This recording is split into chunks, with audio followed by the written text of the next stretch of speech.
আজি 25 জুলাই শনিবাৰ আমাৰ টিম ছুটি গৈছে শিৱসাগৰলৈ আৰু শিৱসাগৰৰ এটা ডাঙৰ এলেকা তেওঁলোকে কভাৰ কৰিব। তেওঁলোকে কাপোৰ খোৱা বস্তু গোটেইখিনি বস্তু লৈ গৈছে আৰু মই কিছুমান সমস্যাৰ বাবে তালৈ যাব নোৱাৰিলোঁ। নমস্কাৰ, নন্দন নাৰ্চাৰী, মই লক্ষীনন্দন হাজৰিকা। এইদিন বহুত বেছি দুখত আছোঁ কাৰণ দেশৰ পৰিস্থিতি একেবাৰে বেয়া।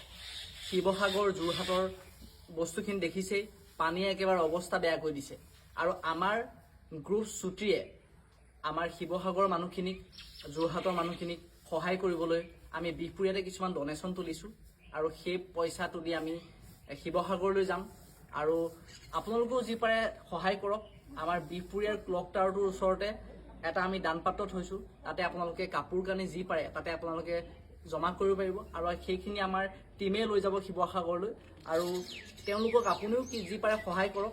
আৰু দেশৰ পৰিস্থিতি একেবাৰে বেয়া, আমাৰো পৰিস্থিতি তেওঁলোকৰ নিচিনা হ'ব পাৰে।